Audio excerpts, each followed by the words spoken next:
Forgive me for the pretentious title, but as I'm going to explain in a minute, I mean, as you've heard from Sally, one of my particular research interests is cardiac rehab, cardiac rehabilitation, so I thought I might use this opportunity to be in Stirling today to talk about this topic, and I'll explain a little bit about why this thing with the Emperor's New Clothes and the capitals, nice intervention. So basically what I'm going to try and do over so the background of the talk is effectively there are sorts of two kind of key documents out there that inform this title. So one document is this report. So this is the report from the National Institute for Health and Social Excellence, as it's now known, but NICE, where they have a clinical guideline for secondary prevention in people who have had a heart attack post-MI. And their statement in this document was published 2007, and cardiac rehab at that time was the following: so that all patients, regardless of their age, post-MI, should be given advice and offered cardiac rehabilitation with an exercise component. So in other words, quite a positive, unconditional, if you like, support for the benefit of cardiac rehabilitation based on their review of the evidence that we'll talk about in a bit more detail. The other part of my title, though, really comes from this editorial, which was much more questioning. So this is an editorial from Robert West and Dee Jones, and the two of them had recently, the year before this editorial, published a large trial called the RAMIT trial. Interesting title in its own sense, but I'll come back to the RAMIT trial about what the RAMIT trial did and what it found. But basically the thesis is that here's two documents talking about the exact same evidence, but with very different conclusions. NICE being very positive, but as you probably see from this title, this editorial being very much questioning around, do we have enough evidence to be able to recommend exercise-based rehab for post-MI patients, particularly in the sense of will it improve their survival? So what I'd like to do is really use these two documents as a kind of platform for at least the initial part of my presentation today, because I think reading around the department's interests, the school's interests, there's obviously a lot of interest, I think, in complex interventions, as Sally mentioned. So what I'd like to do is really basically take this case study and share with you some of the challenges that I've had working in this area for about 2 decades and trying to build an evidence base around cardiac rehab, but really use that just as an example of, I think, some of the more common problems we've got when we're doing this for other complex interventions. So that's going to be where I start. And then I'm going to fast forward into, I guess, what's really my main current area of research interest, at least in the area of cardiac rehab research, which is really in the area of heart failure. Talk to you a little bit about what's going on in terms of the provision of heart failure in UK at the moment. Some of you may know this, given your professional practice. Talk about another Cochrane review that we've recently updated. And then last but not least, talk about my kind of main program grant that I have running at the moment called REACH-HF, and what that program is trying to do in terms of the generation of future evidence. So that's the two plans, if you like, a tale of two cities, a little bit around this complex interventions, and then we'll move on and talk about heart failure. Now, as Sally mentioned, I am a statistician and a trialist, albeit a physiologist, so do forgive me, but I'm going to throw a few numbers up today. Hopefully you'll not end up with these symptoms at the end of the presentation, but anyway, we'll wait and see how it goes. So let's start off then by talking about exercise-based rehab. Now, this was one of the first published, if not the first published, systematic review and meta-analysis of randomized controlled trials for exercise-based rehab in myocardial infarction, published back in Circulation in '89. And here's the key forest plot from that publication. I don't think there's a pointer, is there? So I'll use my digit, if that's okay. So basically, what this forest plot is looking at, first of all, is all-cause survival. These are trials where we randomize people to either get exercise or not. If the two treatments were equally effective we'd have an odds ratio of 1, so there was no difference between the treatments. Everything would lie on the centre line. Anything to the left, a reduction in odds ratio, is a benefit of exercise-based rehab here. So the first thing hopefully you're going to grab is, if you look at the pooled estimate at the bottom, this review demonstrated that there's about a 20% relative reduction in all-cause mortality in those who take on exercise rehab versus those with control. What's also interesting is that when they came to do this review, I think there was somewhere in the region of about 20 trials contributed to this meta-analysis, and about 2,000 patients, so not a huge body of evidence by any means. But one of the first challenges they had is, well, what do we actually mean by exercise-based rehab? And some of the trials were very much trials of randomizing people to get exercise alone. But as you can also see, they had a group of trials, and in fact this was a multi-center WHO trial in particular, where they had exercise plus. So in other words, not only did they get exercise, but they got other interventional aspects too. So positive evidence, but one of the things that this review very quickly recognizes is that exercise-based rehab isn't just about exercise, it can also be about other things too. And to reflect that, here's a very contemporary definition of cardiac rehabilitation. And as I let you kind of read through that, I mean, certainly it's not just about exercise, so-called physical conditions and improving physical conditions, but it's about many other things. And I guess the thesis I'm going to put to you this afternoon is that cardiac rehab certainly has many of the characteristics of what I would call a complex intervention. It's not just exercise, it's about psychological interventions, it's about education. People who deliver cardiac rehab are not just drillies like physiologists in a former life like me, physios, but they're also nurses in terms of promoting information around the use of medication. Also, we'll have psychologists involved in terms of providing mental health interventions. So again, multidisciplinary team delivery. Another area of complexity is that clearly what cardiac rehab is about, if you believe this definition, is trying to change a variety of different behaviours in individuals that may link together. So I'm going to put it to you that I think cardiac rehab for me is a very neat way of exemplarizing some of the aspects, I think, of complex interventions. So kind of bringing it, fast forwarding from the very first Cochrane, the very first meta-analysis, there have been now 3 Cochrane reviews. This is the most recent one that we've updated. I think we updated this in 2011.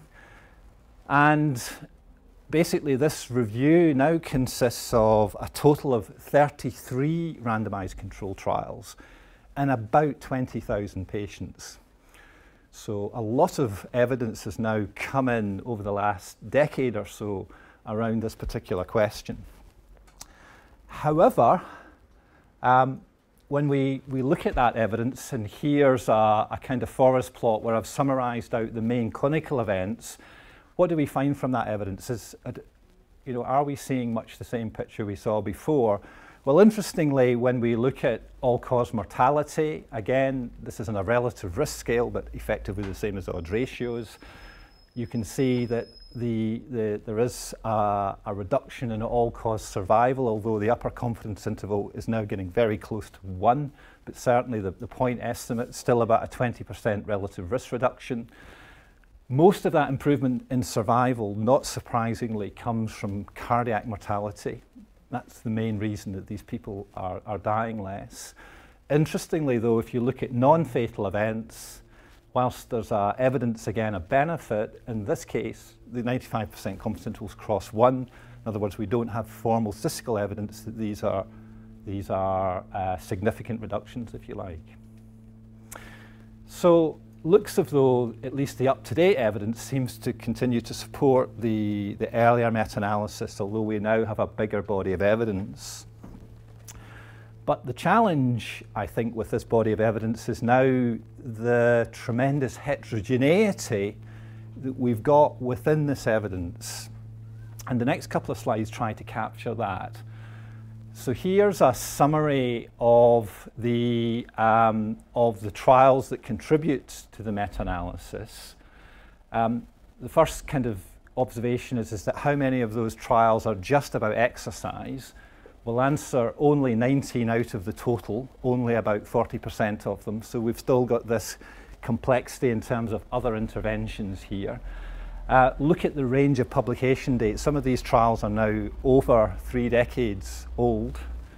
Variety of different locations. Not surprisingly, real mix of genders. Some of these are, believe it or not, men-only trials, some of the earlier trials. Again, wide range of age, mean 55, but going 48 to 71. And actually, most of these trials, although in post-MI populations, also include those with revascularization. And that could be coronary artery bypass graft, it could be a percutaneous angioplasty with or without a stent. So I guess just a long way of saying huge amounts of heterogeneity in that evidence base as well. If you look at the intervention and just the exercise bit of it, how consistent is that? Well, again, these are summaries over the trials, so although on average these exercise programs are 13 weeks long, look at the variation, anything from a month through to programs that are 12 months long.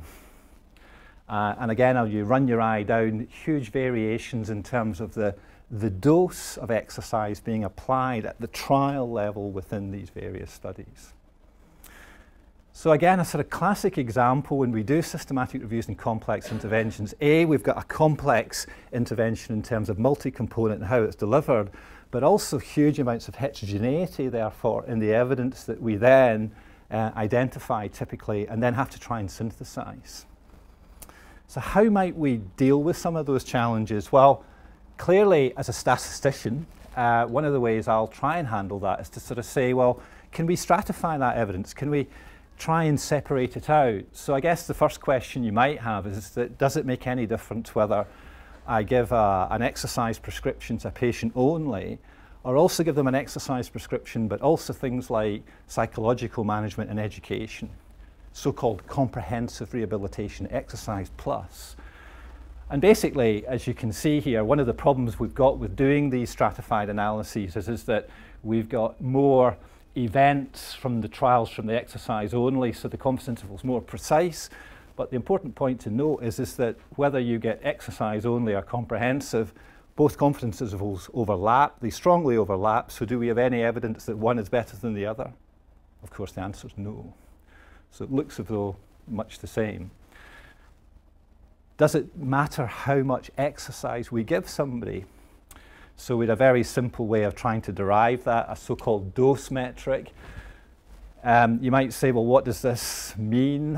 A unit of 1,000 units here, if I remember correctly, is a typical prescription of about 20 minutes per week, 20 minutes per session, 3 times a week for a 12-week duration. That would be about 30 units.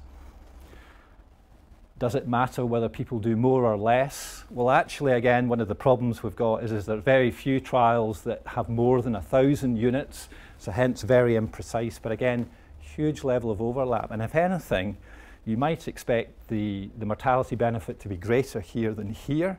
Obviously, we can't rule that out. It could be this good, very imprecise, but certainly no evidence that there seems to be a difference in the type of cardiac rehab that we might deliver.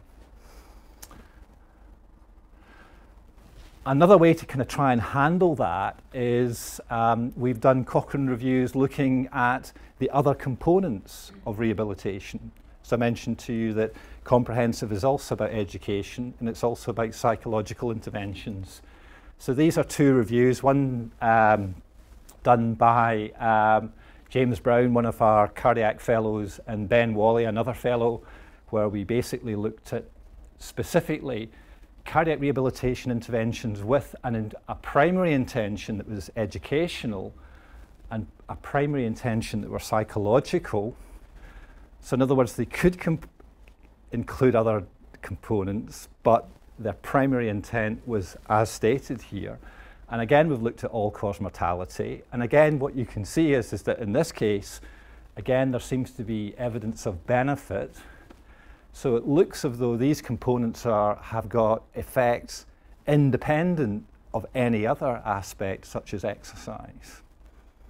But of course, very difficult to do, because if you think about it, again, a complex intervention, how do you tell a trial where the primary intention was educational versus a trial where the primary intention was exercise?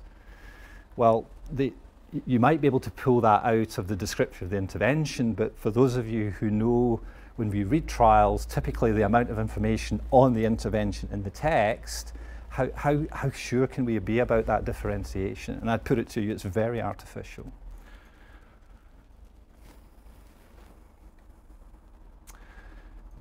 Another question we may say is that does it matter who received cardiac rehabilitation? Another level of heterogeneity. So again, here's this approach where we've stratified out the evidence, and I'll just cut to the chase. I mean, it doesn't matter how you slice and dice the data. It seems to be that there is no significant difference between those groups. So there's no particular reason to separate them out.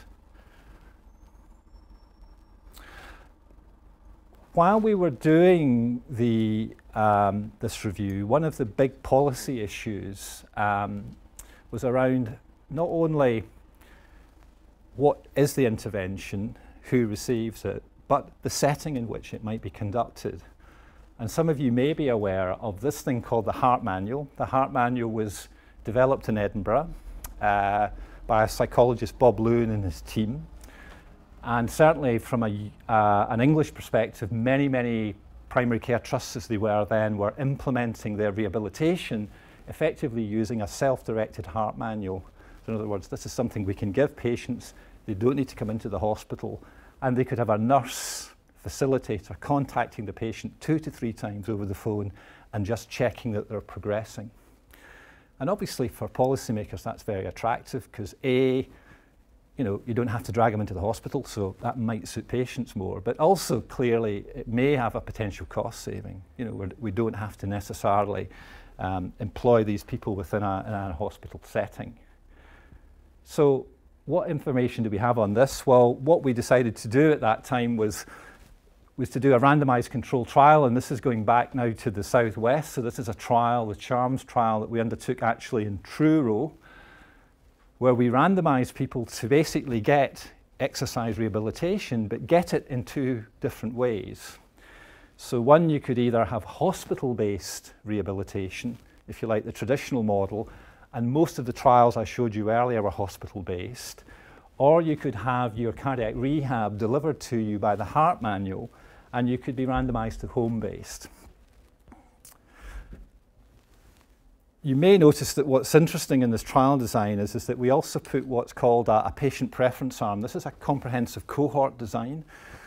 When we were preparing this trial, one of the things that we found out was that to consent to be randomized, patients had to have no preference. I'd be happy to have my rehab rod, but it doesn't matter whether I have it in the hospital or home. But actually, do patients have a strong preference? Well, actually a significant number of them do. So when we consented them to this trial, you can see that of the 230, 126 of them had a very strong preference, so we couldn't randomize them. So in other words, we had to give them what they asked for, and indeed we decided to follow them observationally.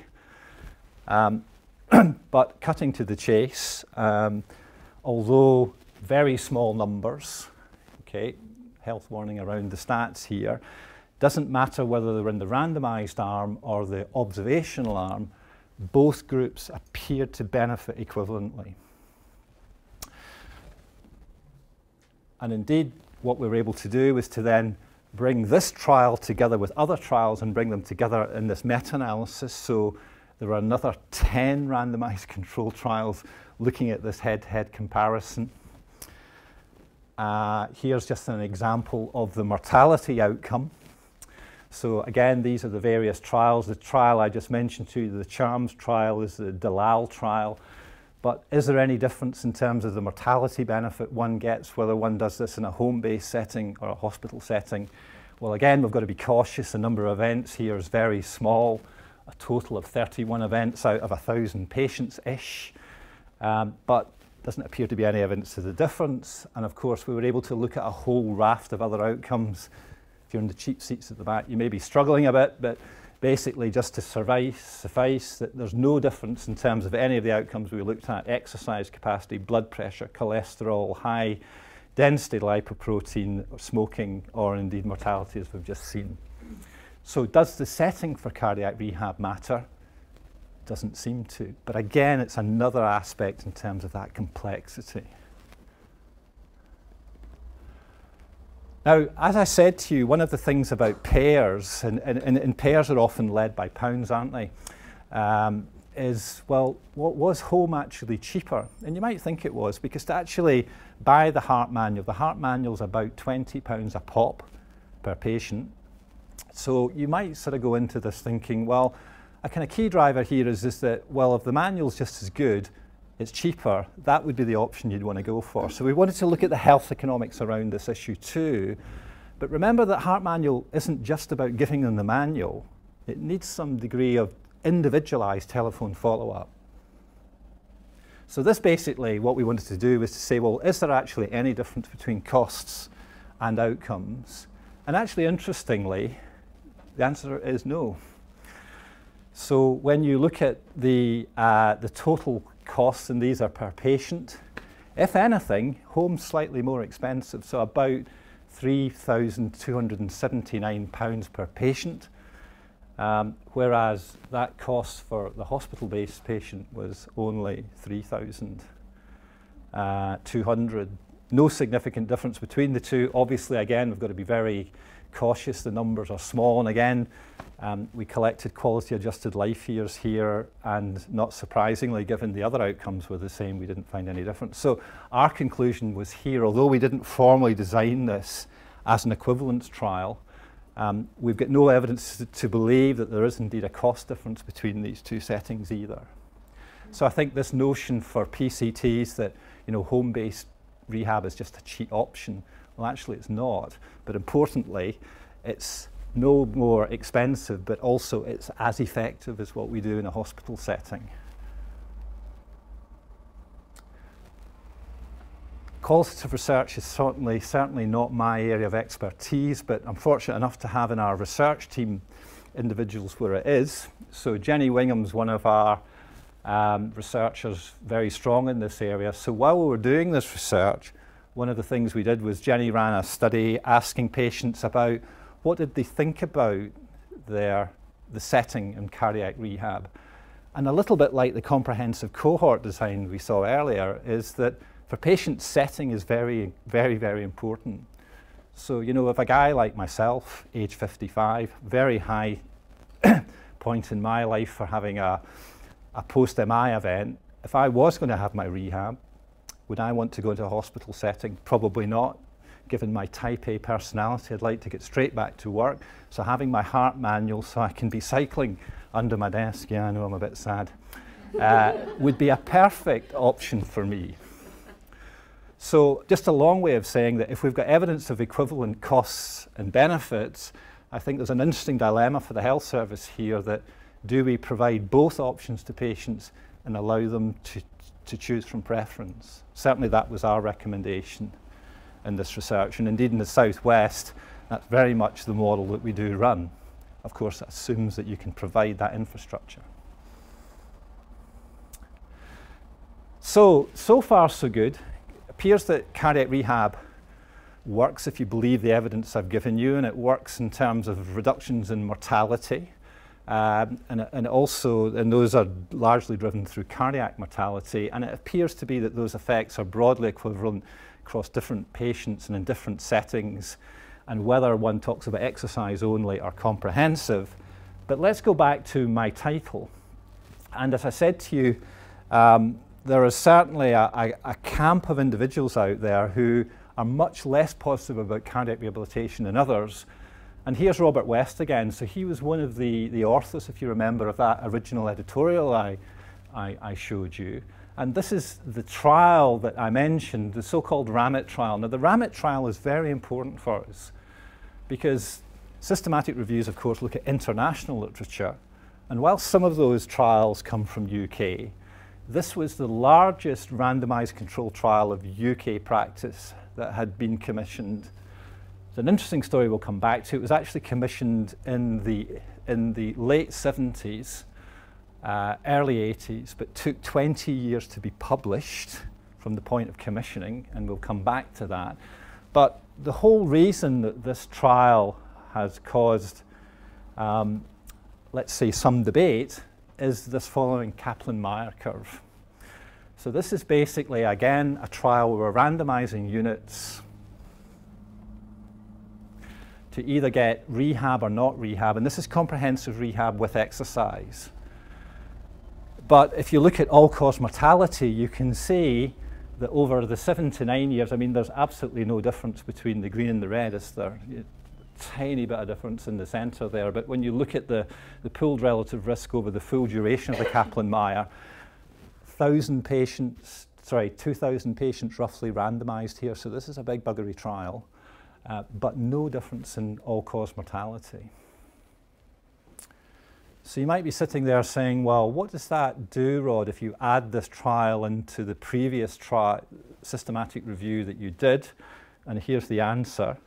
So here's the RAMIT trial, so West, the first author. You can see it's absolutely plumb on one, but it's very, very tight, isn't it? Because this is giving us a lot of events. This is a big trial. Interestingly, when you put it in, what's the overall evidence? And actually, still a benefit, but notice what's now happened to the confidence interval. We're right on one at the upper end. So we've got evidence that appears to work, but actually the one big trial that we have from our UK practice looks to be negative. So what's going on? Well, as you might imagine, there's been a huge amount of debate around this particular trial, and this was the rebuttal by Robert Loon and Patrick Doherty, two from the rehab camp, where their view was, well, actually, the emperor is properly dressed here, Dr. West. And what's been interesting is that has been at least some of the discussion has been around the criticisms of the RAMIT trial, which I want to share with you because, again, I think it's some of the challenges of doing complex interventions in the real world. So first of all, this trial was powered for 8,000 patients. How many did it actually collect? Well, if you remember, it was about 2,000 patients entered this trial. And that's because it was just very difficult to do. And this trial, remember, was commissioned when we had already the meta-analysis published by O'Connor and ourselves that rehab worked. So you can imagine what services were thinking about trying to take part in this trial, trying to recruit centres to be randomised to something we have evidence that does work. That's really quite a tough ask. So I kind of feel for them, but where I don't feel for them, I'll just put my own biases out there, is that despite huge amounts of discussion in the literature, what we haven't been able to do is to get any information in the public domain, it's not in their original Hart paper, on the nature of the rehab that they delivered, the quality of it, nor what was the adherence to that rehabilitation in the trial. Because of course, they probably are going to be potentially quite important here. One of the hypotheses that the authors themselves had was that, well, perhaps the reason that rehab isn't working is that rehab is less effective in today's modern era of cardiovascular treatments. So let's have a think about that. So trials done back in the 70s, I mean, access to ACE, beta blockers, etc., much, much less. So is the benefit of rehab in the early trials largely down to the fact that basically it was just getting patients to adhere to their medical treatment rather than the exercise per se. It's a hypothesis, isn't it? So what we decided to do, and in fact this is a plot that we had in a letter in response to the RAMIT trial, is to ask the question, and forgive the maths here, but basically this is the log of the hazard ratio. Each one of these blobs is a trial, so we updated our meta-analysis with the RAMIT trial. That's the RAMIT trial there, big blob, a lot of patients. And we asked the question of, is there any evidence that the relative risk changes over time? And you may say, a few pints of lager on a Saturday night, that's pretty much a straight line.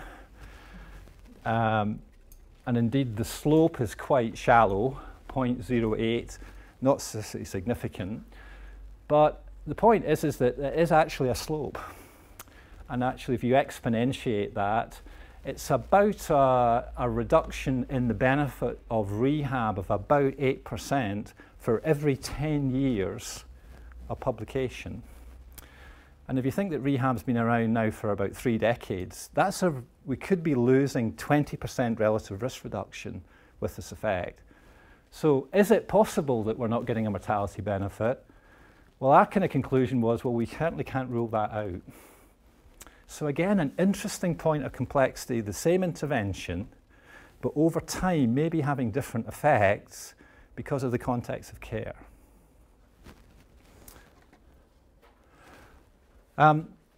Another issue, of course, that may be going on with the RAMIT trial is that was the practice in the RAMIT trial much more kind of real-worldy than what were in the other trials? And this was just an analysis that myself and Hugh Bethel did, where we compared the previous Cochrane review versus a survey done by the British Association of Cardiac Rehab of actual practice. So this was the population characteristics in the trial. This is the intervention. And then cast your eye to what was actually happening in reality. So things to note, patients who are treated in reality, much more likely to be older, much more likely to contain women, and importantly, much more likely not to be dosing themselves at the same level of intensity than in the trial. Now, unfortunately, we can't get the information from the West trial. We're still trying, but I mean, one plausibility is that basically the intervention was underdosed, or if it was prescribed, patients did not adhere to it. And of course, if you don't take the treatment, it doesn't work. And I guess just to kind of perhaps put a health warning around some of my kind of analysis, clearly my analysis perspective is a quantitative one.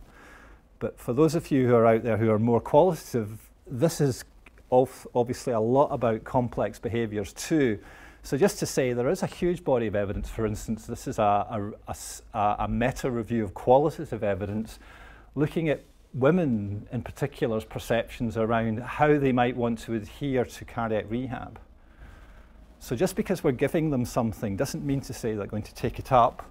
And again, here's just another analysis from a collaborator of mine, Alex Clark, out in Canada, where he's done something similarly, showing that the sorts of behaviours to get people to actually attend and then comply with cardiac rehab is very complex. So this is not a drug, here's the drug, take it, Rod, and then you'll get your treatment benefits. This is very much about a contract that one has at an individual level within a person to make those changes. And I guess the last point I want to make to myself really is that you may be sitting there saying, well, Rod, all you've talked about so far are events and mortality. But of course, if you ask patients, why do you want to do rehabilitation? Well, quite clearly, if I do have my MI, hopefully not this weekend, part of my reason for doing rehab might be to lengthen my life, but actually my main rationale will be to improve the quality of that life. So in other words, what's the appropriate outcome for this complex intervention? And I'd put it to you, and indeed we've got very good qualitative evidence, that it's not just about mortality. It is very much in this case about health-related quality of life. And indeed, we've now implemented in all of our systematic reviews around cardiac rehab the collection of quality of life data. But again, just the point to make to all of you involved in systematic reviews is that it's a bugger to deal with analytically, isn't it? I mean, everybody uses different quality of life measures. So in this case, this is just one trial that used the Nottingham healthcare profile, which is a generic measure, but we've got disease-specific measures. We've got other generic measures, SF36, Euroqual. How does one synthesize that data? Well, the answer is you can't quantitatively. You can do very kind of naive things like vote counting. So in this case, you know, how many trials, how many outcomes was exercise more beneficial to usual care? But there's huge amounts of problems with doing that sort of analysis. I might come back to that. So, long way of saying, I think clearly we've got a lot of evidence that cardiac rehab's complex intervention, and as hopefully as I've shown you, that 20 to 30 years where I've been involved in around that evidence evolution and the RAMET trials, some very interesting issues about trying to tease out some of those issues about does the treatment work and in which people and which settings might it work. So I'm going to move on now to talk a little bit about heart failure. And I guess this is much more the area that I'm actively working in at the moment, because the agenda for essentially post-MI cardiovascular rehab has moved on. NICE have recommended it, and certainly, at least in down south, it's been pretty well implemented now, despite the RAMET trial. I think I've got some timing on my slides, so they go back every so often, so forgive me for that. The question is, how about heart failure rehab? So what we decided to do a wee while ago was to do a quick survey and have a wee look at what's going on. So this is a busy slide. What we were able to do through the BACR, the British Association of Cardiac Rehab Register, unfortunately Scotland don't subscribe to that register, don't shoot me for it, but basically 277 centres and everywhere south of Hadrian's Wall and also Northern Ireland. We sent them a questionnaire and basically asked them questions around their provision of rehab. So these are rehab centres, and we wanted to know, do you provide rehab for heart failure patients? 90 of them said yes, but interestingly, a number of those programs were including patients with heart failure, but not bespoke programs for those patients. They were just including them where they came along.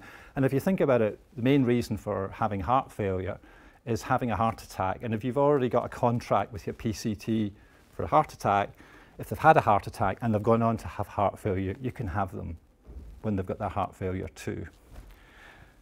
So about a third of programs-ish had services for rehab patients for heart failure. But interestingly, only 35 out of the 224 returned had a specific rehab program. So in other words, clearly there seems to be an implementation issue here. And if you ask them the questions about, you know, what are some of the barriers to providing heart failure, it's the kind of things you would expect. Resources, I read resources always as money. So, you know, who's going to be funding the service? And indeed, if you link that, you know, many of these services said that they didn't have a contract with the commissioners to do so. But interestingly, very few of them identified the reason that they weren't providing rehab for heart failure was because that they didn't believe it, there was no evidence. So what is the evidence? Well, again, I think this is the first outing of this update. So this is our latest update for heart failure. So at the bottom, 33 randomized control trials, 48 publications. So these are the same designs, but specifically now looking at rehab for people with heart failure. And here's the results. So now about 4,000 patients randomized, so about half of the total we had for post-MI revasc, but still a significant proportion. Most of these people are heart failure with left ventricular systolic dysfunction. We'll come back to that. Interestingly, again, we've got the same issue with mortality, I think. Seems to be a mortality benefit, but it's quite small. I mean, I'm not going to argue that there is a mortality benefit here. Some evidence in longer follow-up. But what we've got very good evidence for in heart failure is reduction in downstream hospitalisation. So these people are much less likely to be readmitted to hospital, particularly for heart failure reasons. And also, one of the neat things in this area is, unlike other areas, people kind of measure quality of life using the same metric. So this is the Minnesota Living with Heart Failure disease-specific measure. 13 of these trials collected it. A reduction here is a good thing, and a clinically meaningful difference is about 4. So we've got a significant reduction in the Minnesota that also appears to be clinically important. Now, these trials don't include another type of heart failure, or people who have don't have left ventricular systolic dysfunction. They've got a normal ejection fraction. So we did a quick systematic review, very little evidence in this area. Be warned about this slide. Again, this is the Minnesota. I think 2 of these studies are non-randomized and the other 2 are randomized, and they're very small. But again, what's interesting is that although this body of evidence is small, we're getting very equivalent, it looks like, effects in this other type of heart failure too. And what's interesting is that these patients are typically excluded from trials. People with HFpEF tend to be women, they tend to be multi-morbidity, and they tend to be older. But are they in need of treatment? Well, of course they are. So what does NICE say about this? So this is NICE's commission through the Royal College of Physicians guideline on chronic heart failure. And I'm pleased to say they did read our evidence, and this is their recommendation, that rehab should be provided. But interestingly, most of these trials, if not all of them, are based in hospital settings. Because remember, heart failure, a bit more risky. So these people really can die. And indeed, one of the reasons for doing trials initially of exercise was to ask the question of, were they more likely to die than not with their exercise? But that's fortunately not the case. But offer rehab, supervised in a group. Again, these patients need to be stable. This notion that rehab isn't just about exercise, but it should be psychological. But interestingly, they also noted, because of our survey, that you should really not just implement it in bespoke rehab programs for heart failure, but it can actually, you can integrate these patients with post-MI. Why not? So I guess that now takes you to the point where my research interests come in, because one of the things that we don't have in this area is the equivalent of the heart manual. So that manual that we saw earlier for post-MI and revasc has only been, if you like, designed for those populations. But as I think I've hopefully shown you, patients do have a strong preference around their type of rehab. And at the moment, we really don't I think we've got good reason to believe that patients might want access to either. Lack of evidence on what might be an effective and cost-effective home-based intervention. We've also got a paucity of qualitative evidence in this area. And then finally, we've got this subgroup of patients with preserved ejection fraction where we really don't have a lot of information. And armed with those, if you like, 4 bullet points, we popped in a proposal to NIHR, which I'm very pleased to say was successful, and led to this program grant, which I'll talk to you about for the next couple of seconds. So this is the REACH-HF program. And basically, we said we'd try and address each of those problems. So first of all, we would develop a theory-based home self-help rehab manual, heart failure manual for people with heart failure, but also their caregivers. So we've done some qualitative work showing, not surprisingly, that if you want to change behavior of people like me, you don't talk to me, you talk to Mrs. Taylor. Clearly, it's a complex intervention. We needed to pilot it first. And indeed, we wanted to look at a pilot in the HFpEF group, full trial in people with, if you like, left ventricular systolic dysfunction, forgive the different terminology, and their caregivers. And then, because at the end of the day, all of this work has to generate policy change, you've got to do some modelling at the end. Are these interventions cost effective when rolled out? So we're 1 year in. This is the program. I won't go through it, but basically this is the people who do the work. I just kind of come and talk about it. We've got 4 centres involved in this study, so York, Birmingham, Abergavenny and Cornwall. Cornwall Exeter's kind of my bit. Why these 4 centres? Well, interestingly, those again of you who do trials will know that recruitment is always the problem. We've got very good relationships with each of these, so the PIs in each of these areas have done trials in this area before. We all know each other. And basically we can hopefully rely on the fact that we can recruit into these centres. In Exeter, we're kind of leading, I guess, the project overall, myself and a research GP, Hayes Dalal, are the CIs on this study, but very much recognising that in our first year, which is just finished, so this we're now into 14th month of funding, has been about developing a theory-based intervention which has been led by Colin Grieve, the health psychologist, together with Charles Abraham. Some of you may have heard of him, but basically really bright people at trying to work out how do you build interventions from the bottom up. It's not just this is the bits you think work, but what is the theoretical basis of that? I mean, again, I'm not a qualitative researcher, but these people tend to talk on things like models. You've got to have a model, Rod. You can't develop an intervention. So this is our model.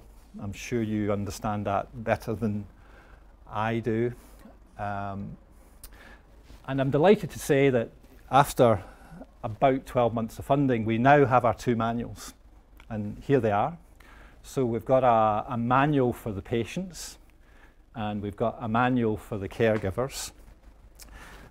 These are the contents pages. So the manual for carers, about 36 pages long, 175 for the patients. That seems a bit long to me. Yeah, exactly my reaction. Interestingly, the heart manual for post-MI is 150. So, yeah, but remember, these are not manuals that you read through from start to finish. They're kind of resource manuals, and you complete bits as you go along. Anyway, we're just about now to start to trial these. So we're just entering into our feasibility stage. So we've built the interventions, if you like. What we're now going to do is evaluate them. So very exciting. And maybe 18 months, 2 years' time, you'll invite me back and I'll tell you how it goes. So some concluding thoughts, maybe. I'm conscious of time. So certainly, I think, hopefully, I've convinced you that exercise-based cardiac rehab is certainly many of the features of a complex intervention. And for that reason, I think it's been a challenging one to manage its evidence base over the last couple of decades.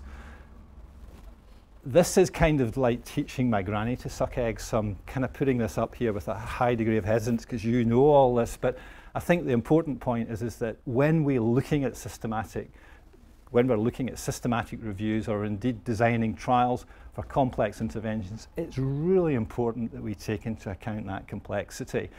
And of course, we've got the great and the good who have written the MRC framework for complex interventions, which I'm sure you're all very familiar. But I think from my own personal perspective, one of the big problems we still have, particularly with trials, is just this issue.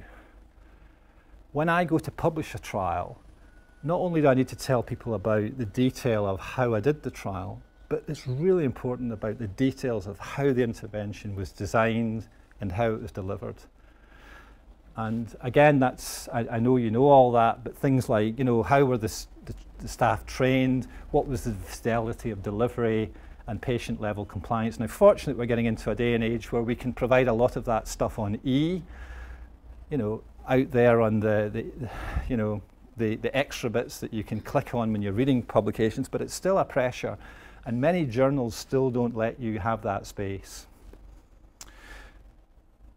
Systematic reviews, in other words, trying to make sense of all of this. I really like this quote from Pettigrew. We've got to think beyond the PICO, the population intervention comparison outcome. It is thinking about, what's the theoretical basis when we're doing a systematic review? Are there any causal pathways? Exploration of heterogeneity. Hopefully I've shown you at least examples of that, how you can slice and dice the data differently.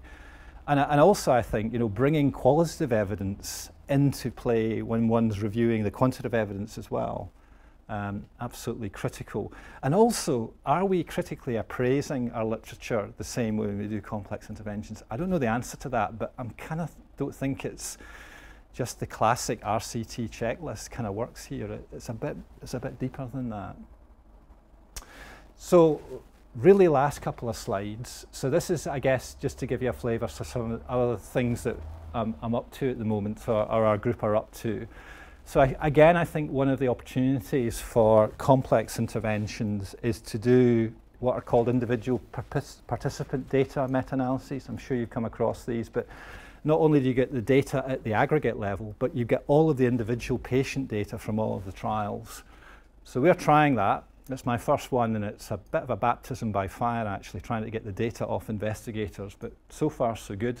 So this is Extra Match 2. So myself and a whole cast of much brighter people from various parts of the world are basically going back to all of the investigators on that update Cochrane review and asking them, can we have the individual data? Because then we can really get into the issues about, and again, this is far too long a list, but asking questions about, what patient characteristics do impact on outcome. And also, go in and say, well, does the nature of the intervention impact? And you can only do that with IPD. One can't do this at an aggregate level. Anyway, we're up for it. What happens, we'll wait to see. I think another reason for doing kind of systematic reviews is that they can actually identify evidence gaps. So this is just one that came out from our Cochrane review done by Ben Wally. So we said that it's really important that when people get cardiac rehab, that some patients, particularly those with new onset depression, may need a kind of boost of psychological intervention over and above their usual rehab. And actually HTA bought that. They put out the scope, the research question, and I'm delighted to say that we've managed to blag that trial. Again, this is far too detailed a consort trial, but we've just got this trial in Exeter and across a variety of locations in the southwest. So we're going to try and see if we can address this question. So in other words, using systematic reviews to identify evidence gaps and then going to get the money to do the trials, close the gap, and then that virtuous circle is quite a good thing to do. And then last but not least, what we're doing at the moment is just doing, some of you may have come across this is very anorak now, where you do reviews of reviews. So an overview of a current Cochrane portfolio, what are the opportunities for lumping and splitting? What are the gaps in the current evidence base? And really what's been interesting is that we've got a group of stakeholders involved in this telling us what we think the reviews from their perspective should look like. That's a bit scary. But anyway, we're trying that out because at the end of the day, I mean, these reviews are read by policymakers, and if they don't like them, well, what's the point? If you want to know more, we've got a wee bit on our website. So this is our Cochrane Rehab review page from PENTAG, so the Peninsula Technology Assessment Group. And if any of you are interested in REACH-HF, again, this is off Cornwall Trust. They're the sponsors for the trial, so they've got our website. But you'll be glad to know that's it. Thanks very much for your attention.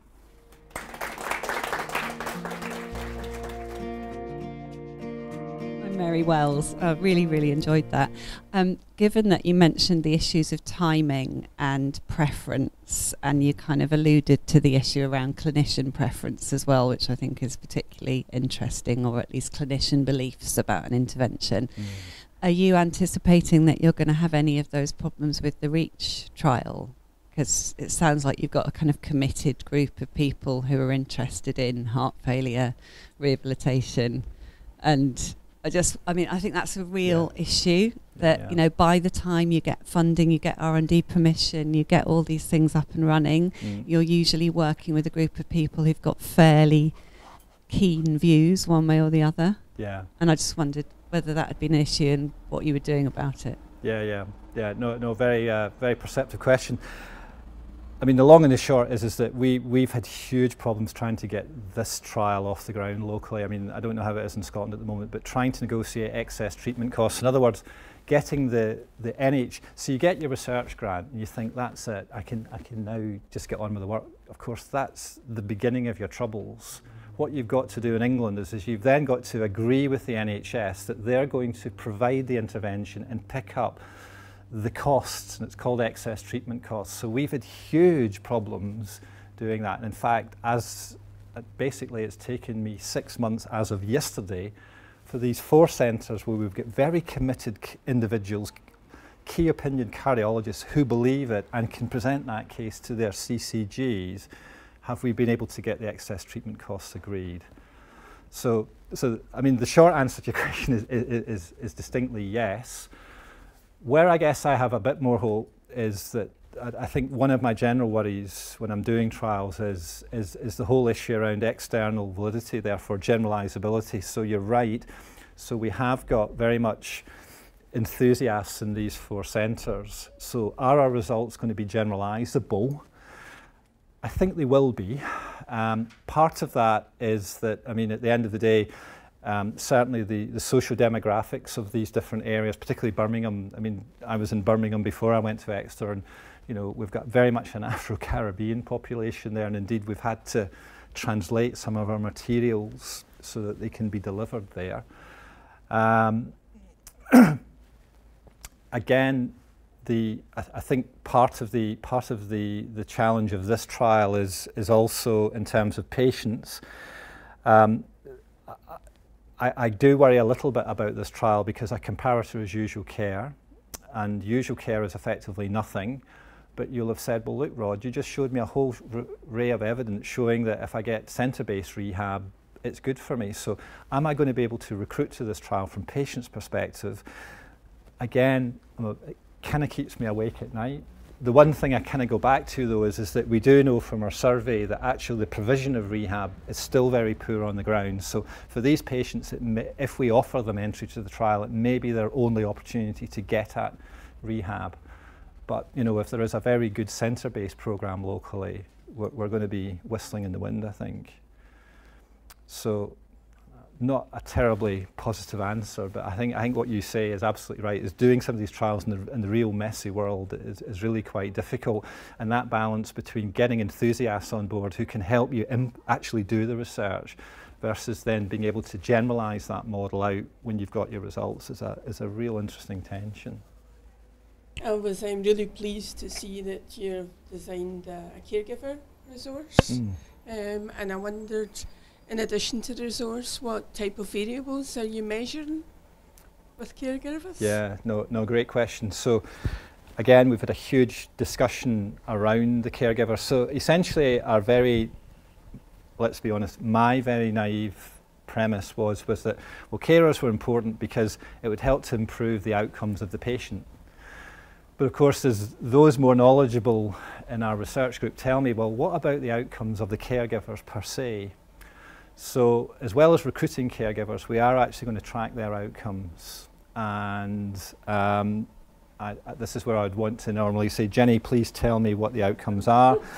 But I think it's things like the caregiver burden scale. We've got a HADS in there for them, so we know that many caregivers are anxious and depressed because of the role that they're in. I think we're also going to give them a generic quality of life measure. I think the SF-12. So in other words, we're going to track the outcomes of these caregivers. In other words, how do they react in terms of their specific part of the intervention, as well as as well as doing a parallel process evaluation, interviewing couples or partners and carers, because of course sometimes carers are not, they're not your wife or your husband, and asking about the importance of that interaction. So in other words, is there real added value for having a separate intervention for carers, or is it, is it really just kind of lip service we're giving to that? Is there something important there? Thank you. I really enjoyed that, Rod. Can Can I just pick up on the 100 and however many page booklet, which Yeah. I'm coming now from the perspective as a GP who worked in disadvantaged areas, where I can think of many patients who haven't got a book in the house. How can you be certain that your intervention won't increase health inequalities?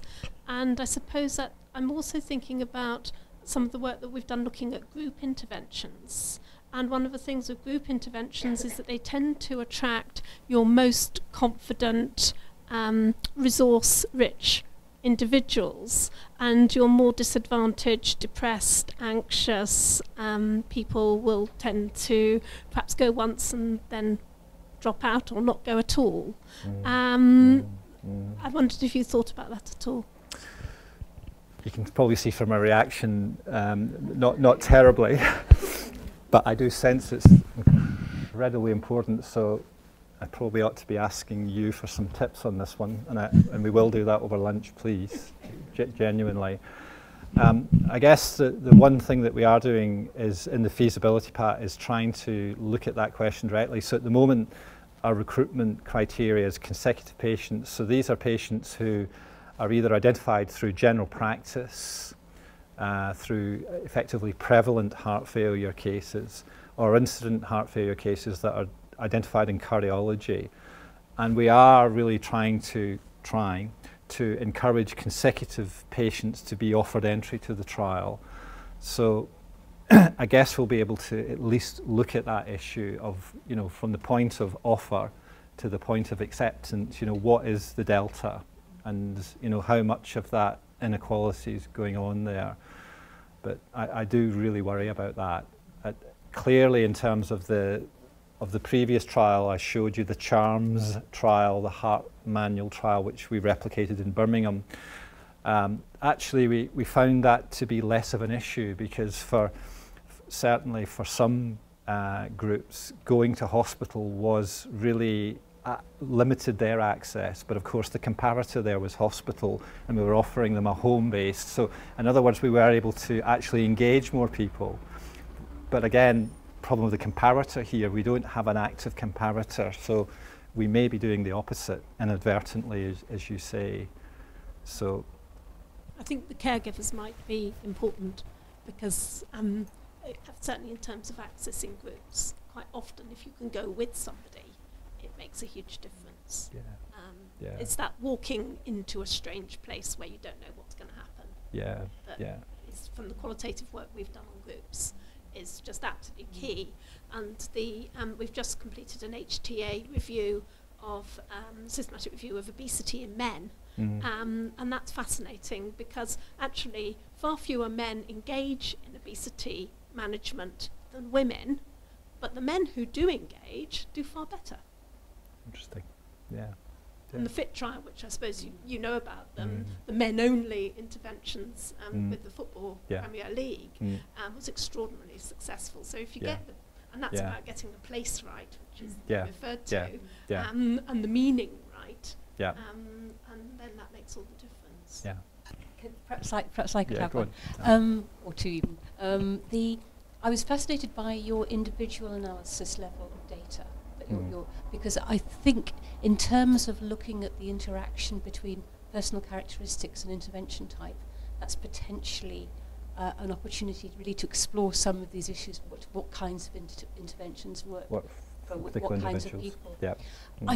It kind of links back to the idea also of, whilst we have UK databases, what are they called? Repositories. I think it would make an extraordinary sense to actually have really detailed protocols and also descriptions of interventions actually in a repository, so that you can actually tie together your data and your intervention and the real life details of the design when things didn't necessarily go right, because it really is the big gap. We don't understand what's actually being delivered.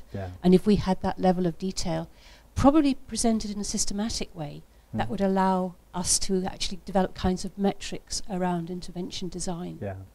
So I would see that as being a potentially fruitful area for development. Is there any work going on in that area? Well, I mean, just to echo, I think you're right. A bit like when we do a trial, we have to register the trial as a number, and then publish the protocol, should we also have to publish or make available the intervention manual? I think that's a grand idea. Susan Mickey and Charles Abraham are having what I believe quite high-level discussions, certainly with NIHR, about trying to actually implement that, because it's not that difficult to implement for NIHR-funded trials. Now, I know that's not the world by any means, but at least that would be a start. So, in other words, if we're, if we as decide to put money into those trials, an expectation is the manuals are available in the public domain, not just at the end of the trial, but also up front. So you've got a kind of, it's a bit like that kind of pre-statedness, isn't it? That people come up with their post hoc rationalizations, as I'm sure I will. But that evidence was out there at the beginnings, and it wouldn't be terribly difficult to do, you think? And I think also you could get an agreement at a UK level, at least across research councils and an NIHR, to actually have a standard format. Yeah. It's not rocket science, I don't think. No, great idea.